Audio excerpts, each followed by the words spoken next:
Japan, the land of the rising sun, is a nation renowned for its technologically advanced cities, traditional cultural offerings, and immense natural wonders. Together, these make it one of the most sought-after tourist destinations in the world, attracting millions of visitors each year. Surprisingly, however, this level of openness to outsiders is a relatively recent phenomenon in the nation's history. For well over 200 years, from the 17th to the 19th centuries, Japan's borders were firmly closed to any outside visitors. This period, known as Sakoku, saw a flourishing of Japanese culture, rapid economic growth, and dynamic social change never seen before. As a result, it left the nation with many of the iconic cultural treasures whose legacies survive to this day. But how did this island nation undergo such a dramatic transition from a period of relative isolation into becoming one of the most developed and open countries in the world today? This is the history of Japan. The archipelago of islands that make up the modern nation of Japan has been inhabited for the best part of 40,000 years, as the first human settlers migrated there from mainland Asia. These early inhabitants brought skills such as agriculture and metalworking, skills that laid the groundwork for the establishment of permanent settlements and, eventually, the earliest kingdoms. By the 3rd century AD, a significant portion of southern Japan had coalesced into a centralized power centered on the Yamato region, governed by a system headed by a monarch known as the emperor. Much of Japan's early history would be shaped and influenced by cultures from the Asian mainland, with Buddhism being introduced to the region in the year 552 from Korea, and later, in 645, a series of reforms known as the Taika reforms were implemented to remodel the political landscape of the country and mirror the Chinese system based around an imperial court. This court initially did not have a permanent home and was moved to a different location with each passing emperor. That changed in the year 794 when Emperor Kanmu decided to fix the capital in one place, modern-day Kyoto, thereby initiating the beginning of the Heian period, which was to last for almost 400 years. Over time, however, the imperial court became grandiose and too focused on internal politics, neglecting proper governance of the country outside of the capital, and greatly weakening its own authority. As a consequence, the land that was formerly under the control of the emperor began to gradually slip into the hands of local noble elites, which led to the emergence of a feudal system where power was decentralized and not centered on the imperial court in Kyoto. This decline in the central authority of the state led to powerful regional warrior clans like the Taira and Minamoto growing in strength. Backed by the military might of their samurai warriors, they were ultimately able to challenge the dominance of the emperor during the Heiji Rebellion of 1160, which was sparked by disagreement over who should inherit the imperial throne. This, in turn, escalated into the Genpei War from 1180 to 1185, with the Minamoto clan, headed by its faction leader Yoritomo, eventually winning out over their rivals and subsequently establishing a new and separate military government based in the city of Kamakura, far away from the imperial court of the emperor in Kyoto. Yoritomo was able to go further and convince the emperor Go-Toba to grant him the title of shogun, meaning great general, in 1192, effectively making him the de facto ruler of all Japan and initiating a period of military rule called the shogunate that was to last for the next 700 years. The fighting abilities of the samurai would soon be put to the test once again at the beginning of the 13th century, when one of the largest empires in history turned its attention towards conquering Japan. In 1265, the Mongol Empire, headed by Kublai Khan, demanded that Japan submit to him as a vassal state. But after receiving no response, the Mongol leader began to plan a full-scale invasion of the country. The Mongol forces landed on the island of Kyushu in 1274 and met a determined, although significantly smaller, force of samurai in battle. Despite being severely outnumbered, the tide turned in favor of the Japanese defenders when a powerful typhoon called the kamikaze, or divine wind, suddenly swept through the region and destroyed practically all of the Mongol fleet. The Mongols attempted a second invasion in 1281, but remarkably faced the exact same outcome as their predecessors had some 7 years earlier, with their forces being wiped out by yet another typhoon. Although they had successfully seen off the threat of invasion, Japan's defensive efforts had nevertheless almost bankrupted the treasury of the shogunate, and consequently, many of the samurai were not paid for their services. This greatly soured relations between the military government and the samurai clans. In 1333, Emperor Go-Daigo launched a ko-up aimed at returning power to him and to the imperial court in Kyoto. He succeeded, but the arrangement did not last.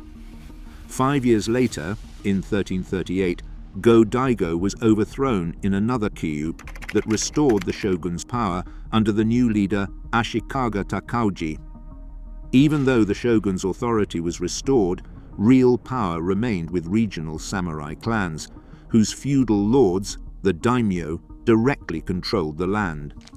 These clans often forged alliances and plotted against one another to shift the balance of power, which more often than not led to open civil war.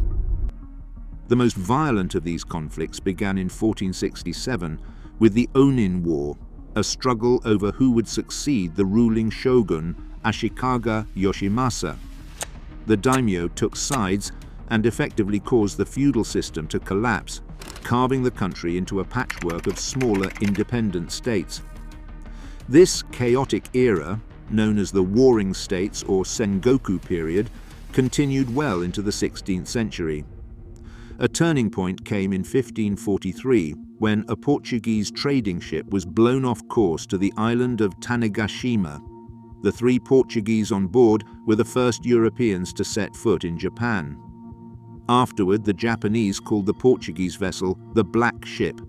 The Portuguese visited the coast to trade each year, and chief among their goods were European muskets.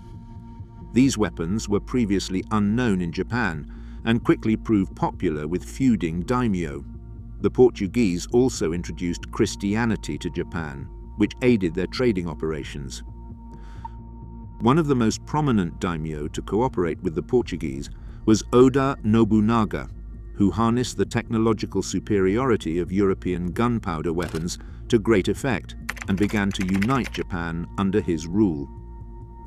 During the final stages of his grab for power in 1582, however, Nobunaga was ambushed and killed. He was quickly succeeded by one of his followers, Toyotomi Hideyoshi, who went on to complete the ambitions of his former master and unify the country. Despite being the de facto ruler of a now unified Japan, Hideyoshi did not assume the rank of shogun, and instead ruled as kanpaku, as well as daijo daijin. As soon as Hideyoshi died in 1598, civil war once again erupted between the Japanese daimyo, with Hideyori's allies on one side and those loyal to Tokugawa Ieyasu on the other. The decisive battle came at Sekigahara in 1600, with Ieyasu being victorious, ushering in the Tokugawa shogunate, which was to last for 268 uninterrupted years. This period, also known as the Edo period, owing to the government moving to the city of Edo, modern-day Tokyo, is perhaps the most definitive era in Japanese history. The relative peace allowed for Japanese culture, the arts, and the economy to flourish. In order to prevent any further foreign influences, the third Tokugawa Iemitsu introduced a policy known as Sakoku in 1639, which effectively closed the country to outsiders. Limited trade was only permitted with neighboring China and Korea, and the only Europeans granted a trading license were the Dutch, who were confined to the small island of Dejima. By the late 1700s and the early 1800s, cracks had begun to show. Japan's period of isolation would come to an abrupt end in 1853 when a fleet of American warships, led by Commodore Matthew Perry, arrived in Edo Bay. Being unable to match the superior firepower of the US forces, the shogunate reluctantly agreed to Perry's demands and opened up the country to American commercial interests. This capitulation angered many within Japan, and in 1868 they convinced the young Emperor Meiji to issue a decree calling for an end to the Tokugawa shogunate. The armies of Choshu and Satsuma marched on Edo, leading to the Boshin War and ultimately the downfall of the shogunate. In 1869, the imperial court relocated to Tokyo, formally signaling the start of the Meiji Restoration. Under the Meiji government, priority was given to modernizing infrastructure with the introduction of railways and telegraph lines. Japan's new military might was put to use in expanding the nation's territory overseas. After securing control over Hokkaido and annexing the Ryukyu Islands, Japan turned its attention toward China and Korea in the First Sino-Japanese War from 1894 to 1895, successfully annexing Taiwan as a result. In 1902, Japan signed a significant military alliance with Britain.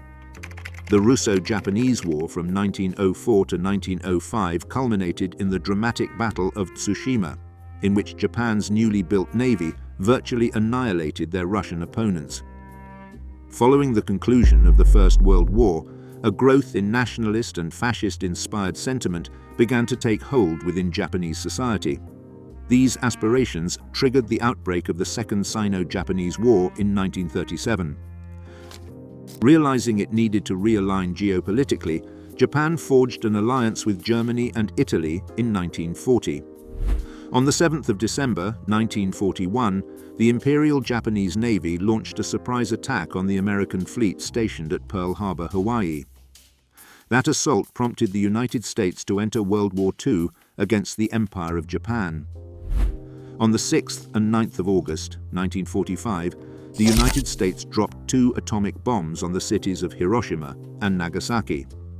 The surrender of Japan was conveyed to the Allies on the 14th of August 1945. With the war over, Japan came under the occupation of Allied forces led by General Douglas MacArthur. Under the guidance of Shigeru Yoshida, Japan shifted its focus toward economic development. By 1968, it had emerged as the world's second-largest capitalist economy. All of this post-war economic activity helped to shape and mold Japan into the successful nation that it is today. And that is the history of Japan.